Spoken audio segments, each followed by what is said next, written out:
Oke, dari situ kelihatan nggak? Sudah muncul nggak?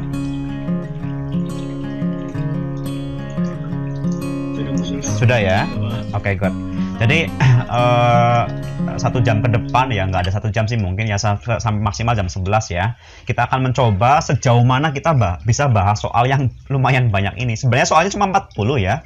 Jadi sebenarnya kalau untuk KD ini ya berarti kan 6 sampai 10 itu hanya 20 soal. Cuma kan mungkin banyak yang dibahas ya, apalagi kalian dulu hanya belajar kelas 10 kan ya gitu ya.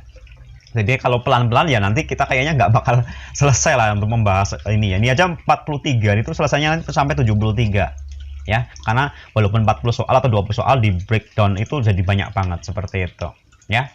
Oke, nikmati saja prosesnya ya. Insya Allah akan saya semaksimal mungkin saya buatkan video juga buat kalian, semaksimal mungkin saya jelaskan ke kalian ya. Baik, yang pertama, siswa itu diharapkan bisa ya bisa mengonversi ya mengonversi suhu nih ya, dari satuan apapun ke apapun kayak gitu ya. Di sini contoh soalnya dari Celsius bisa ke Fahrenheit, bisa ke Reaumur, oh ini Fahrenheit lagi ya, bisa ke Kelvin kayak gitu ya. Mungkin ada yang langsung saya jelaskan caranya ya, ada yang baru saya jelaskan semacam gambaran-gambarannya ya gitu ya. Nah, ini juga sebenarnya ada videonya yang sudah jadi nih ya. Yang mungkin dulu pas zamannya kalian kelas 10 juga sudah ada sebenarnya ya. Atau pas kalian kelas 11 seperti itu. Nah, tapi yang utama yang pasti adalah tentang KD yang ke-6 ini, tentang kalor gitu ya. Yang pertama itu siswa diharapkan bisa mengonversi berbagai jenis suhu ya. Di sini misalkan dari Celsius ke manapun ya, dari mana ke mana saja kayak gitu ya. Mengenai konversi ini ada yang namanya rumus rumus universal saya bilangnya. Kalau saya coret-coret pakai warna putih mungkin di sebelah sini bisa ya. Oke, coba deh. Bisa ya, bisa kelihatan ya. Baik, jadi dari C ke F ke R ya, ke K, atau F ke C, F ke R, F ke K, itu ada yang namanya rumus universal ya. Rumusnya cuma satu ya, rumusnya cuma satu, dipakai dari mana ke mana saja kayak gitu ya. Sudah ada videonya di yang saya siapkan ya, cuma mungkin kalau saya jelaskan sedikit kurang lebih seperti ini pembahasannya. Jadi rumus universalnya tuh gini nih, benar ya. Misalkan sebelah sini tuh bagian yang dicari, sebelah sana bagiannya diketahui ya, diketahui, gitu aja ya, ketahui ini cari gitu ya, seperti itu. Misalkan sini kan yang dicari kan F nih ya, yang diketahui kan C, yang dicari F, R sama K kayak gitu ya. Maka yang sebelah kanan itu ya, yang sebelah kiri itu yang mau dicari ya, kalau nggak F ya R ya K seperti itu, dan sebelah kanannya adalah nanti yang sudah diketahui ya C. Nah, gini nih. Pertama ya, kita harus tahu dulu apa itu titik didih sama titik beku ya. Titik didih sama titik beku. Kalau saya gambarkan kurang lebih seperti ini nih. Ya, oke. Ya. Yang atas itu titik didih gitu ya. Yang bawah titik beku. Nah, untuk masing-masing jenis termometer ini ya, tentunya kan akan berbeda-beda. Sebagai contoh Celsius. Celsius itu ini air murni ya. Untuk kasus air murni ya. Air murni itu akan mendidih pada 100 derajat Celsius dan membeku pada 0 derajat Celsius. Bagaimana kalau termometernya berupa Fahrenheit ya, bekunya pada 32, Fahrenheit mendidihnya pada 212 ya. Kemudian kalau Reaumur yang didihnya 80, bekunya adalah 0 ya. Kalau Kelvin ya, Kelvin itu 373, yang bawahnya adalah 273 ya. Titik beku sama titik didihnya harus tahu. Ini wajib tahu dulu ya. Nah, biasanya soal-soal itu ya, yang dicari itu di antara titik didih sama titik beku. Ini biasanya ya, tapi nggak harus, tapi biasanya ya seperti itu. Maka caranya gimana nih cara mengonversinya? Sebentar, mungkin saya pakai eraser dulu ya sebelah sini ya. Ya kalau jelasin satu soal kayaknya bisa banyak banget ya. Saya akan coba singkat dulu aja ya mungkin ya. Jadi sebelah kiri kan yang mau dicari nih, yang dicari kan misalkan Fahrenheit gitu ya, Fahrenheit. Nah nanti gini, ingat di sini ada 3 garis yang mendatar nih, katakanlah ini atas, bawah, tengah itu C gitu ya. Jadi ini T atas, T bawah, T tengah atau center kan seperti itu ya. Oke, nah rumus universalnya adalah yang sebelah kiri kan nanti yang mau dicari yaitu si Fahrenheit ya, contohnya Fahrenheit. Ini F yang diketahui adalah C. Nah kayak gitu. Nah gimana? Pokoknya gini, selisih T yang di tengah-tengah terhadap T yang bawah kayak gitu ya, tengah bawah dibagi selisih T atas T bawah. T itu suhu atau temperatur ya, yang mana ini apa sih, F ya. Nah F itu yang akan dicari, tapi kan atas sama bawahnya si Fahrenheit, Celsius, Kelvin, Reaumur semuanya kita udah tahu yang tadi disebutin ini ya, yang titik didih sama titik baku merupakan titik atas sama titik bawah seperti itu. Ini bagiannya si F ya, ini miliknya si F sama dengan nanti miliknya si C sama, yaitu apa, T center, T bawah, T atas, T bawah kayak gitu ya. Oke, nah ini space-nya nggak ada lagi nih di mana nih, atau mungkin nanti yang kosong sini ya. Gini, senternya kan nggak tahu karena mau dicari ya, F-nya kan T center gitu aja atau TF gitu aja nggak apa-apa. Kemudian bawahnya berapa si F, 32 ya. Atasnya berapa nih, atasnya 212. Ingat sebelah sini tuh miliknya si F ya, sebelah kiri miliknya si F, sebelah kanan miliknya C yang diketahui, F yang mau kita cari. Oke, bawahnya adalah 32 ya, TA min TB sama dengan, nah sekarang miliknya si C, senternya C kan diketahui nih berapa, 40 kan di antara 0 sama 100 ya, bener ya. Oke, bahkan ini tulisnya 40. Bawahnya berapa si C, 0 ya. Atasnya si C berapa, 100. Bawahnya si C 0 ya, si Celsius ini seperti itu. Oke, udah. Sebentar saya akan ganti warnanya warna hitam, warna apa sih ya, warna biru mungkin ya. Oke, sebentar. Warna mana, warna tadi, oh ini, oh yang kontras warna apa nih, ini mungkin ya, warna biru. Oke, saya lanjut sebelah kanan ya, sini ya, yang space yang kosong ya. Jadi kan ini nih, TF min 32 TF min 32 dibagi 212 dikurangi 32 berapa nih, 180. 40 dikurangi 0, 40 ya. 100 kurangi 0, 100 kayak gitu ya. Maka apa, TF min 32 ini tinggal silang ya, sama dengan 180 dikali 40 dibagi dengan 100 kayak gitu ya. Ini hilang kan, 0 nya bisa kita eliminasi, tinggal 18 dikalikan 4 ya. 10 kali 4 40, 8 kali 4 32 ya. 40 sama 32 ketemunya berapa, 72 ya derajat Fahrenheit. Seperti itu. Ini yang namanya rumus universal. Kira-kira ada gambarannya nggak? Halo, TJ1? Ada, Pak. Ada ya? Ada gambarannya. Iya. Video lengkapnya sih sudah ada. Saya udah bikin beberapa tahun yang lalu bahkan ya. Saya simpan di YouTube seperti itu ya. Tapi kalau ini kan masih singkat banget nih. Ini kan semacam pengingatan ulang kan seperti itu ya. Nah, bagaimana kalau ke R? Kalau ke K gitu ya. Ya sama, tinggal si yang sebelah kirinya kita ganti miliknya si R, miliknya si K kayak gitu. Sebelah kanan miliknya diketahui. Karena kita udah tahu F-nya 72, boleh nggak ini pakainya 72? Ya boleh. Pakainya si F boleh. Misalkan ini K gitu ya, yang sebelah kiri K yang mau dicari, sebelah kanan pakainya F yang udah diketahui. Kan kita udah tahu F-nya 72. 72 itu di antara 32 sampai 212 ya, di antara titik beku sama titik didih kayak gitu. Itu yang namanya rumus universal ya.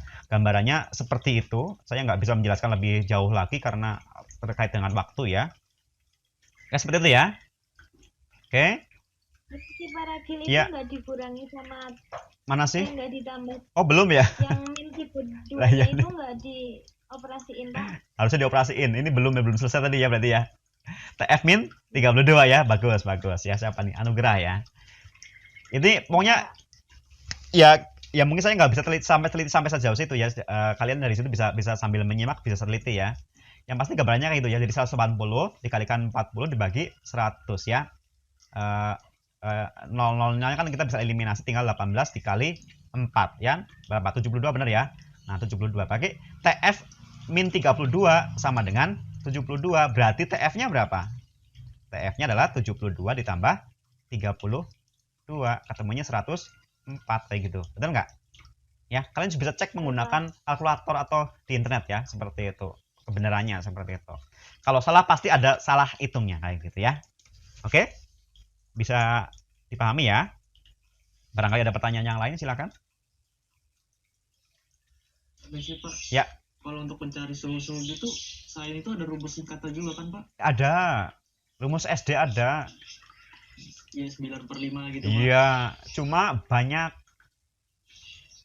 Ya, kalau kalian mau R ke F sama F ke R, beda apa sama rumusnya? Pasti beda. Ya nggak sih? K ke C, C ke K pasti beda.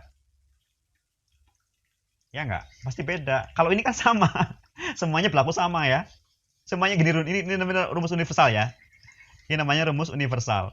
Sebelah kiri yang dicari, sebelah kanan yang diketahui. TC, TB harus tahu apa itu ya. TC yang apa? Center, tengah. Biasanya mau dicari. B apa? Bawah. A yang atas. Atas sama bawah kan udah diketahui. Jadi itu berupa apa? Atas berupa titik didih, bawah berupa titik beku. Ya. Oke.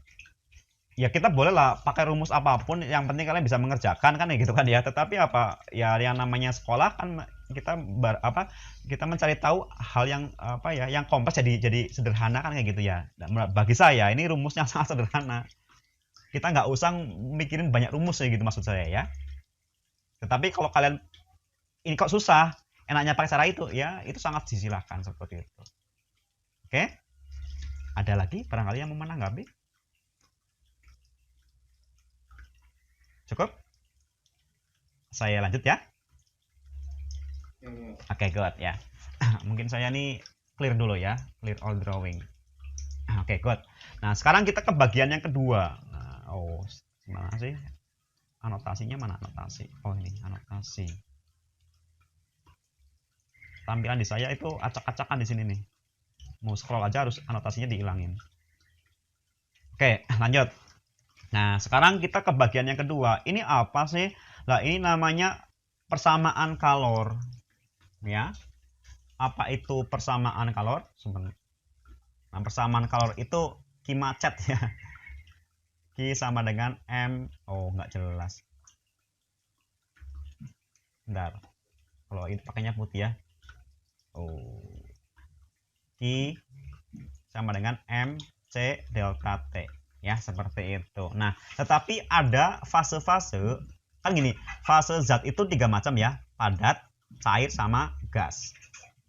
Kalau acuannya adalah air murni, maka air padat itu di bawah 0. Ya, di bawah 0 derajat Celcius. Minus itu padat. Ya. Cair itu antara 0 sampai 100 derajat Celcius. Untuk air ya, air murni ya. Lalu uap itu di atas 100 derajat Celcius. Ingat, air murni, nggak sembarang air murni. Ya, kalian punya air tetapi dikasih gula, itu bukan air murni ya, itu udah larutan.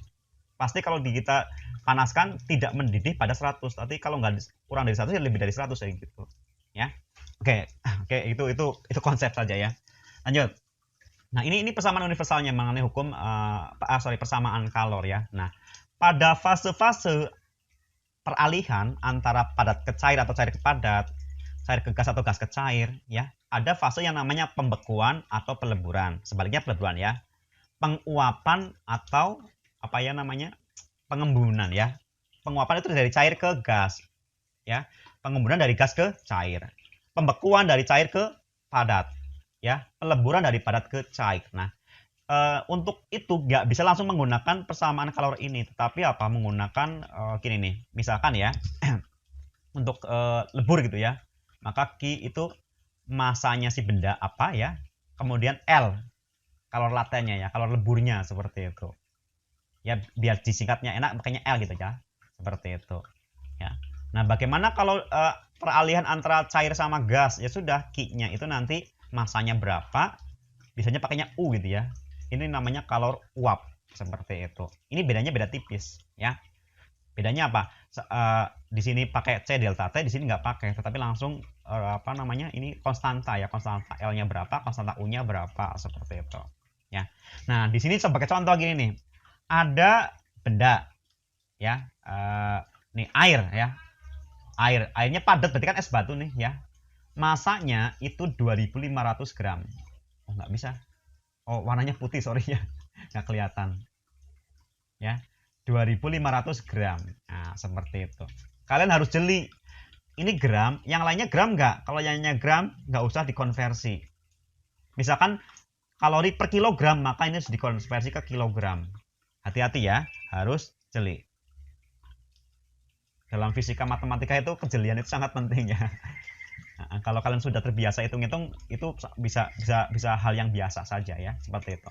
Ini gram, oke, nggak usah dikonversi ya, seperti itu, pakainya gram saja.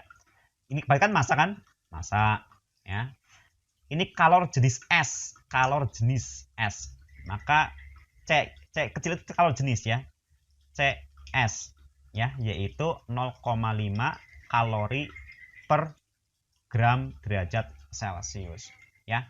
Massa S-nya adalah 2500 gram. Massa es sama massa air yang cair sama nggak? Sama.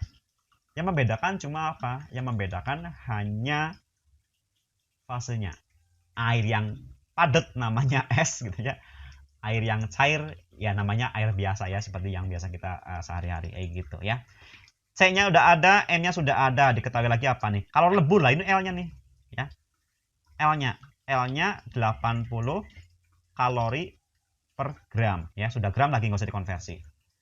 Kalor jenis air, nah ini C air ya, ini CS, C air ya, itu 1 kalori per gram derajat Celcius. Maksudnya apa dulu ya di video juga sudah saya sering sebutkan ya, sama saya nggak tahu dulu, kalau nggak salah kalian nggak sama saya ya fisikanya ya. Yang pasti penjelasan tentang kayak gitu sudah ada juga di video saya ya. Jadi kalau misalkan nanti pas hari H atau menjelang hari H kalian UAS gitu ya, ujian sekolah, mungkin akan saya titipkan ke wali kelas ininya ya, mungkin linknya ya, untuk belajarnya seperti itu. Oh, kalau bahasa gini mana videonya, ini mana videonya ya, seperti itu ya. Nah, khusus untuk yang ini mungkin akan saya jelaskan satu persatu ya, mudah-mudahan ada waktunya. Oke, lanjut ya. Ini 1 kalori per gram derajat Celcius. Nah, pertanyaan pertama, berapa sih kalori yang dibutuhkan untuk menaikkan suhu dari min 10 sampai 0? Berarti kan fase S kan? Kalau fase S pakainya CS gitu. Maka apa? Anggap aja Q1 di sini ya. Dari min 10 sampai 0 gitu ya. Kalorinya nih Q1 ya. Q1-nya berarti apa? M-nya si S, C-nya si S, delta T-nya si S. N-nya si S berapa? 2500 gram. Ya, oke, gram. Saya nggak usah tulis tapi diucapkan saja ya, gram. CS, C-nya berapa tadi? 0,5 kalori per gram derajat Celcius. 0,5 ya. Nah, ini nggak jelas tulisannya. Delta T-nya dari min 10 sampai 0, berapa selisihnya? Ya 0 dikurangi min 10 atau 10 derajat Celcius selisihnya.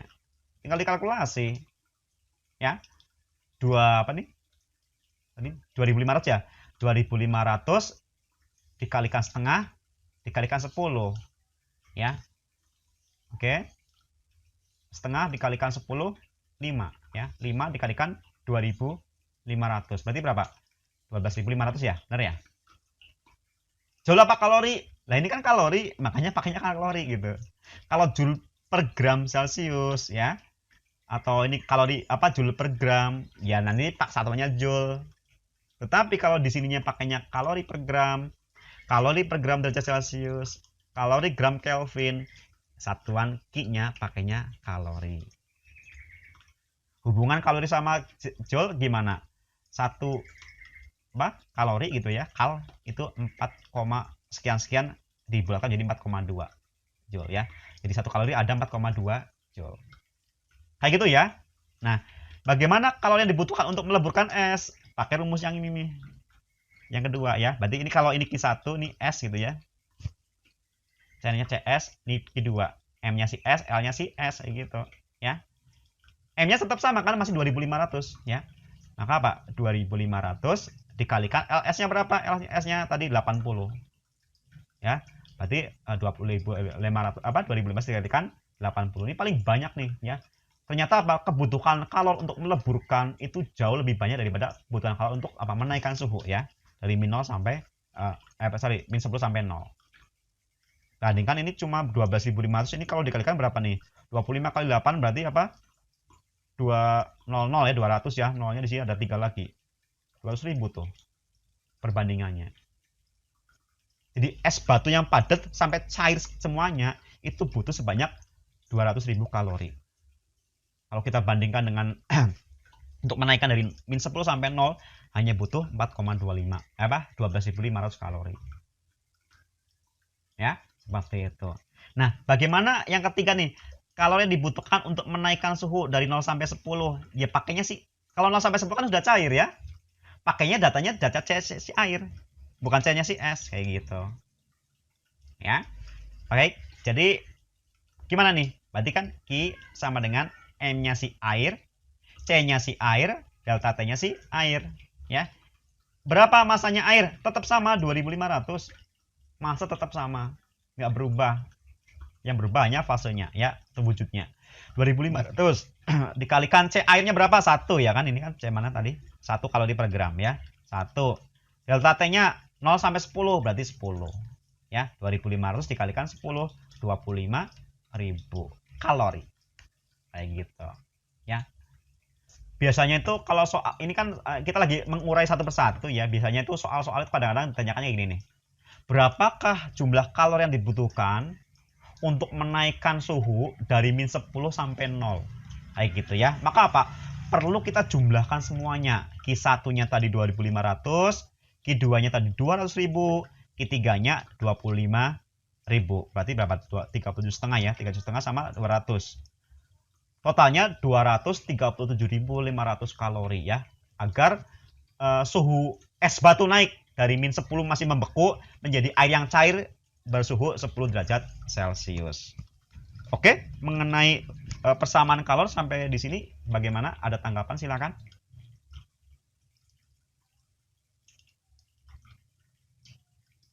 Any questions? Belum, Pak. Belum ya, sudah oke ya. Kalau oke saya skip lagi, saya hapus lagi nih. Lanjut ke yang lain ya. Lanjut ya. Oke. Oke, saya mau ini dulu apa anotasinya dihilangin biar bisa scroll. Nah, oke. Lanjut. Ini sih yang ini kayak gini kan ada pilihan-pilihannya nih. Kenapa yang ini hitung-hitungan nggak ada pilihannya? Biar kita latihan ngitung. Kalau kayak ini kan nggak bisa tebak-tebakan ya. Makanya saya bikin kayak gini aja. Oke. Nah, ini konsep sekali. Ya, ada yang namanya isohorik. Ada yang namanya isobarik. Ada isotermal. Iso itu apa sih ya? Kalau saya bilang secara mudah, ada perubahan tapi nggak kelihatan perubahannya. Tahu-tahu sudah berubah. Jadi apa ya? Perubahannya itu sangat lama gitu ya. Kayak gini deh. Ketinggian air muka tanah di Jakarta itu turun 1 meter. Tapi butuh waktu berapa? Mungkin puluhan tahun nih gitu. Ya. Kan nggak kerasa. Ya, nggak kerasa. Itu namanya ESO ya.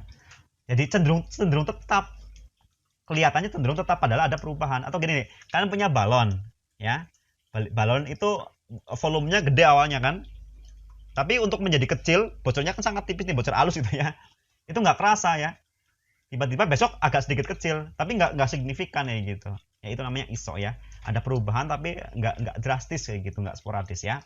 Jadi kelihatannya itu tetap ya, namanya itu iso. Nah, iso dari bawah isoterm, term itu kan panas, berarti apa, suhunya tetap ya. Isotermal berarti suhu tetap. Isobar, bar itu apa? Bar itu tekanan ya. Tekanan tetap. Isohorik itu volumenya tetap ya, volumenya tetap gitu. Nah, kalau sistem mengalami proses isohorik ya, itu sifat-sifatnya yang tepat yang mana kan kayak gitu ya.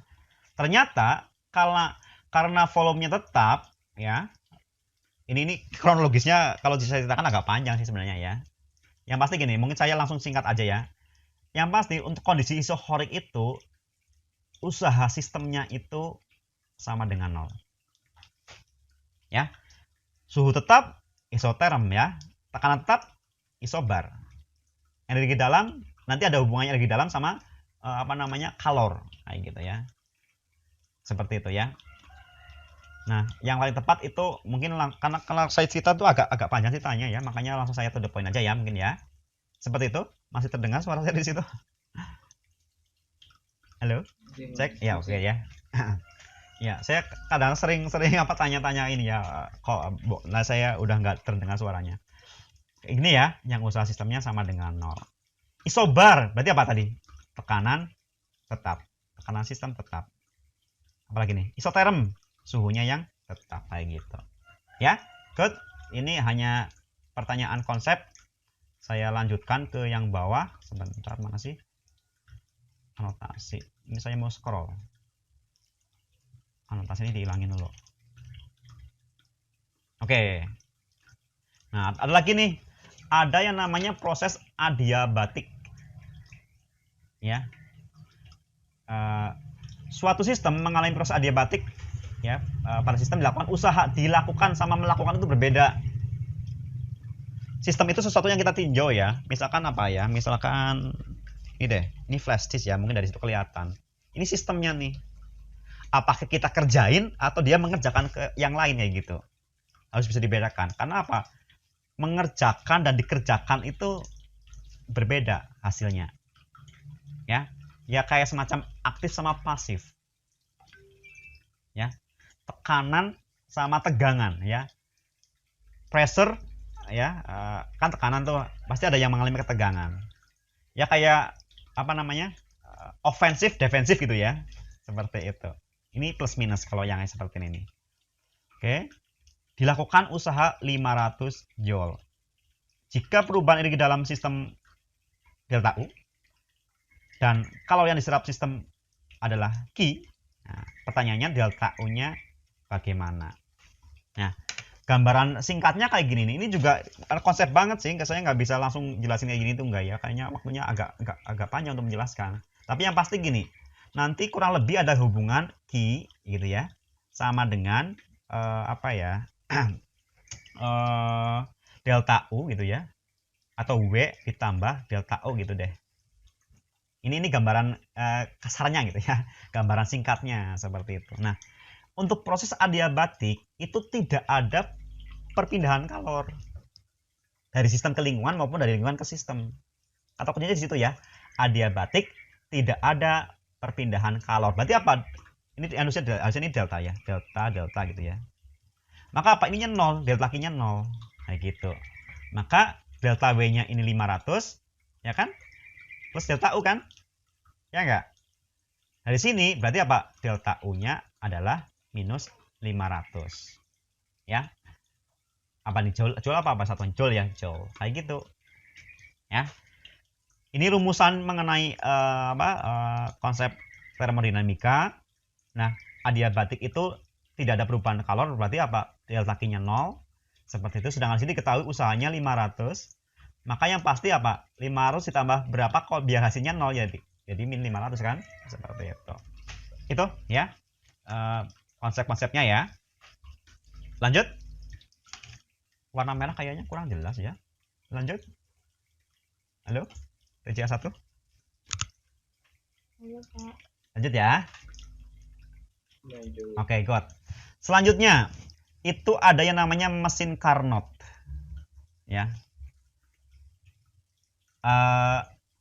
Tidak ada mesin yang benar-benar bisa 100% merubah energi lah katakanlah ya. Ini deh, kita makan minum, anggap aja masuk itu 1000 kalori ya, seperti itu. Apakah 1000 kalori itu kita pakai semua untuk melakukan kegiatan sehari-hari? Enggak. Bahkan hanya sedikit. Ya, mungkin cuma 30% untuk berpikir, untuk berjalan, untuk lari ya. Dan seterusnya. Yang 70% itu terbuang. Pertama, dalam bentuk panas. Tubuh kita itu mengeluarkan kalor ya. Makanya suhu tubuh kita kan dijaga sekitar 36 derajat Celcius. Mengeluarkan kalor. Ya, itu dibuang. Makanya kalau lagi dingin tuh, lagi hujan ya. Kenapa? Proses pembuangan kalorinya kan banyak. Ya, makanya apa? Banyak energi yang hilang, makanya kita cepat lapar gitu. Ya. Fisika itu kayak gitu sehari-hari. Oke ya. Ini cerita tentang mesin Carnot lah ya, tapi katakan kita mau hitung-hitungan. Ya. Yang pasti apa? Ada yang namanya efisiensi. Ya. Tidak bisa dikatakan 100% efisien suatu suatu mesin apapun lah, termasuk tubuh kita ya, termasuk mesin motor ya, itu nggak 100%. Kita beli bensin 1 liter itu harusnya untuk 100 km, paling hanya untuk 40 km. Yang 60-nya itu terbuang dalam bentuk panas. Knalpotnya panas ya, dan seterusnya ya, seperti itu. Oke. Carnot itu nama orang ya, Pak Carnot namanya. Efisiensinya itu gini, 1 dikurangi, ini dalam kurung ya, persentase dikurangi apa? T cool, T dingin, dibagi T hot, T panas. T itu kalori ya, temperatur bukan teh ya. Temperatur panas, temperatur dingin, dikalikan 100%. Kayak gitu ya. Menurut kalian ini enaknya pakai warna apa ya? Pakai warna apa nih biar jelas? Ini warnanya nggak jelas kayaknya deh. Nggak apa-apa lah, nanti aja. Warna putih mungkin ya. Oke ya. Ceritanya gini. Ini kan suhu tingginya 400. Oh, nggak bisa. 400. Sebentar, ini anotasinya nggak bisa. 427 derajat Celcius ya. Oh, karena warna putih ya. Sorry, tadi warnanya saya pilih warna putih. Warna pink aja deh. Ini ya. Efisiensinya 60%. Pertanyaannya, agar efisiensinya menjadi 80% dengan catatan suhu rendahnya, T cool-nya dijaga tetap. Pertanyaannya, suhu tingginya jadi berapa? Ya. Tadi Kelvin. Dan perhatikan, rumusan efisiensi mesin Carnot itu suhu diukur dalam Kelvin atau dihitung dalam Kelvin ya, bukan Celcius, bukan Fahrenheit, bukan Fahrenheit, tapi dalam Kelvin. Maka apa? Yaitu tadi, makanya kita perlu belajar yang namanya pengonversian suhu, karena mau dipakai di konsep yang lainnya. Orang-orang teknik mesin pasti wajib tahu tentang mesin Carnot nih. Kalian sekarang TJA nggak tahu, kedepannya kalau mau kuliah apa nggak tahu kan ya. Bisa jadi TJA urusan apa sesuai dengan TJA juga, bisa jadi teknik yang lain kan kayak gitu. Ya. Intinya belajar kayak gitu, belajar universal ya. Lanjut. Nah, berarti kita konversi nih. Celcius ke Kelvin. Perhatikan mudahnya ya. Mudahnya Celcius ke Kelvin, C ke K, itu tinggal apa? Ditambahkan 273 gitu. Jadi kalau 427 derajat Celcius, berapa Kelvin? Tinggal 427 tambah 273. Ya, berapa nih? 700 ya? 700 Kelvin. Ini apa nih? T apa nih? T rendah sorry. Mana sih? Suhu tinggi ya, T hotnya ya. T hotnya segitu. 80% ya. 80% sama dengan 1 dikurangi T cool-nya nggak tahu, T hotnya 700. Ya. Ini 100%. Utak-atik ini pasti ketemu TC. Ini matematika SD mungkin ya, atau SMP paling enggak lah. Ya, utak-atik aja. 80% per 100% kan itu kan ya. Sama dengan 1 dikurangi TC-nya nggak tahu 700 kan gitu. Ya. Maka TC per 700 gitu kan. Ini ke kiri aja, ini ke kanan. 1 dikurangi 80 per 100. Sama-sama per 100 ya. 100 dikurangi 100 bagi 1 80 ya, berapa? 20 ya. Maka TC-nya adalah 700 dikalikan 20 dibagi 100. Berarti ketemunya berapa? 70 ya. Benar nggak sih? Saya salah. Intinya mungkin kalau salah ini ya, kalian bisa cek ulang ya, karena ini kita berburu waktu sih sebenarnya sih. Intinya gini ya perhitungannya ya. Yang pasti ini bisa kita selesaikan T-nya berapa. Kayak gitu. Ya sudah. Kalau T-nya udah ketemu, kan ini TC dijaga tetap nih. Nanti data yang sudah ada dipakai kayak gitu. Ya. 1042. Coba saya agak lebih teliti lagi ya. Sebentar tak iris lagi. Ini saya tadi agak cepet-cepet jadi malah agak sedikit blank tadi saya tuh. Bentar ya. Oke, sebentar. Ini saya akan mencoba ngitung pelan-pelan. Kayaknya lumayan ada waktu deh. Oke. Berarti kan TC per 700 ini ya. TC per 700. Ya, sama dengan. Ini kan pindah ke kiri, ini pindah ke kanan. 1 dikurangi 80 per 100. Atau ini kan 100. Ini ya. Oke ya. 100 dikurangi 80 itu ketemunya 20.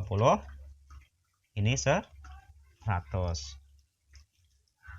Oh sorry, 60% ya, bukan 80% ya. Yang pertama 60% ya. Ini saya salah juga nih. Tuh kan fisika harus teliti ya. Ini bukan 80 tapi 60%. Wait. 60% kan awalnya 60% ya. 60 berarti ini 40 ya. Maka TC per 700 sama dengan 40 per 100. Sehingga TC-nya perkalian silang. 700 dikalikan 40 dibagi 100. Hilang. 70 dikalikan 4 berapa? Halo? 280 Kelvin ya. Karena tadi udah Kelvin makanya Kelvin. Nah, kita pakai ini masukin lagi ke sini. Mungkin saya sebentar Pak pindahkan gambarnya kalian ke sini. Ya, sebelah kanan ya. TC-nya segitu kan? Maka Pak ini jadi 80, maka Pak 80 persennya saya hilangin aja ya, nanti 100 juga saya hilangin persennya. 1 dikurangi T-coolnya yang di atas kan berapa tadi, ketemunya 280 ya. Sekarang T-hotnya kan gitu dikalikan 100, tentunya nanti ketemu T-hotnya ya. Oke, ini saya cuma ngasih gambarannya saja, tinggal otak-atiknya kayak tadi yang sebelah seperti sini ya, seperti itu. Itu mengenai apa mesin Carnot. Sebenarnya cara singkatnya ada sih, cuma kalau tiba-tiba cara singkat kalau nggak tahu konsepnya ya ngapain ya, nggak kurang bagus lah ya. Mungkin kalau cara singkat saya buatkan video khusus cara singkat lah, ininya kayak gini dulu terus cara singkatnya gimana gitu ya. Oke, saya rasa cukup untuk ininya, untuk mesin Carnot ya. Sebentar saya akan scroll terlebih dahulu. Oke, lanjut. Di bawah mungkin kalian tahu. Lanjut ya. Nah, di sini nih. Nah, ini menarik. Ini mengenai ini kita udah beralih ke listrik statis. Saya mau ganti warna. Warnanya apa sih ya? Warna merah mungkin ya, tapi nggak kelihatan. Oke. Benda A, benda B, benda C, benda D. Benda A menarik benda B, centang gitu ya. Benda B dapat menarik benda C, centang. Benda C menolak benda D, silang. Benda D-nya bermuatan negatif. Ya, mungkin saya pakai warna yang lain. Warna hijau. Minus ya. Saling tolak berarti ini C-nya juga negatif. D negatif, C pasti negatif. Saling tarik berarti B-nya yang positif. Saling tarik dengan A berarti A-nya negatif. Kayak gitu. Jadi yang benar apa? A-nya negatif, B-nya positif, C-nya negatif. Yang mana nih? Yang mana ya? Ada yang bisa ngasih tahu? Min plus min. Halo, lihat dari situ? Halo. Halo, Pak. Yang mana?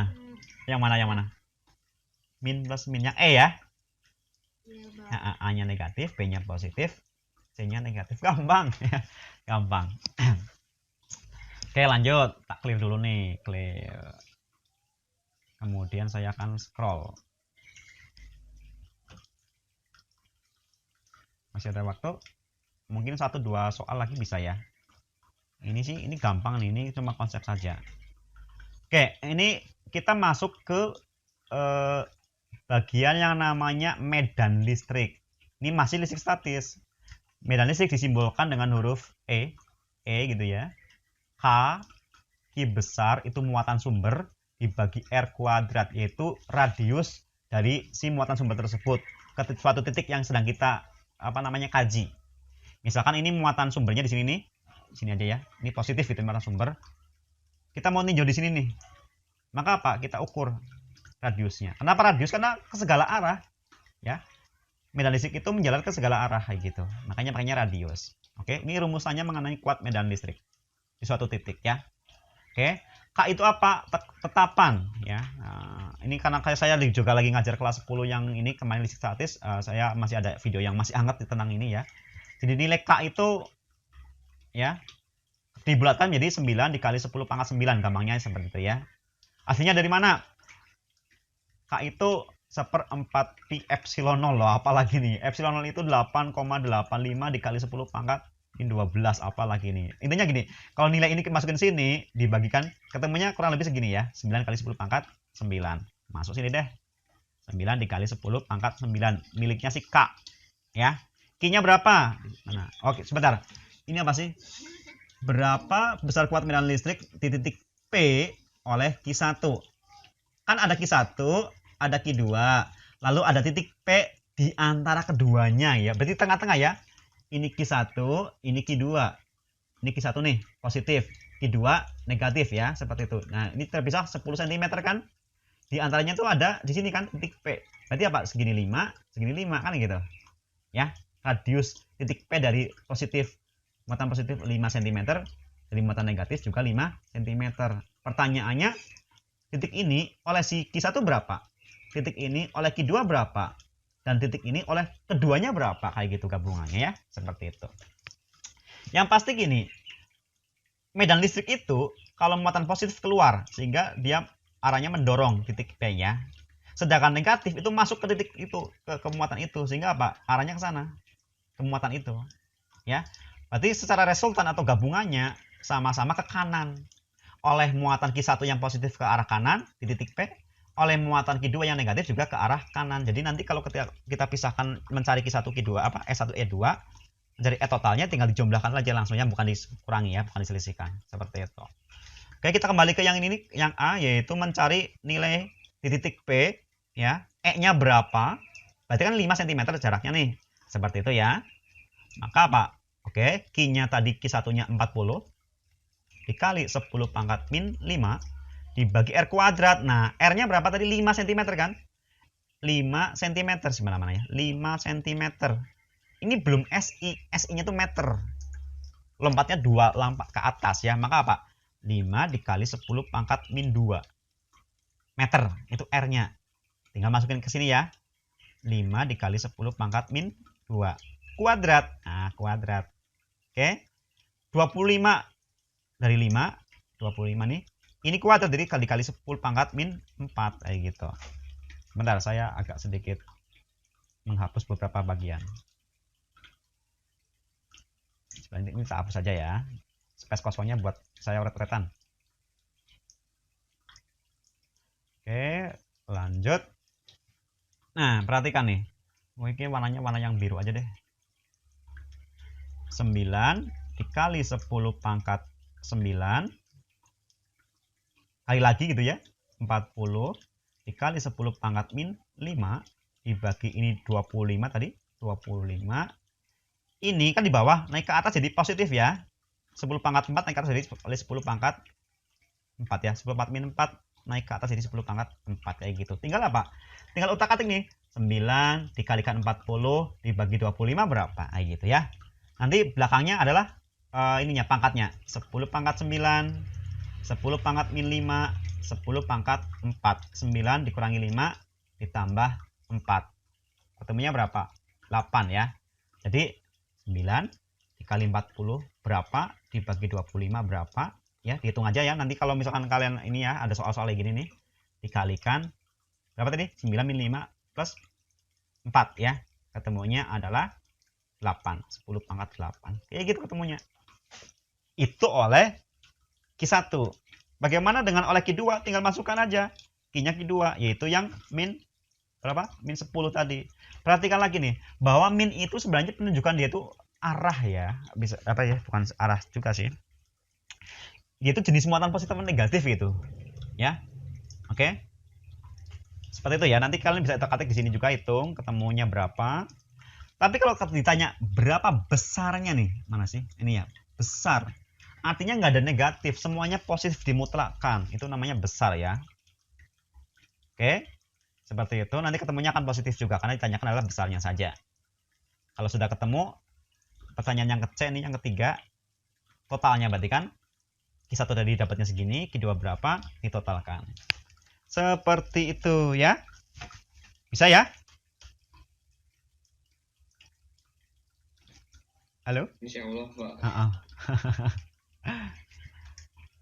Yang penting gini, yang penting kalian tuh belajarnya mipil ya, satu-satu kayak gitu. Jangan tiba-tiba besok ujian, sekarang baru baca semuanya, aduh pusing. Mipil ya, itu caranya. UN sudah nggak ada, tinggal US nih, ya.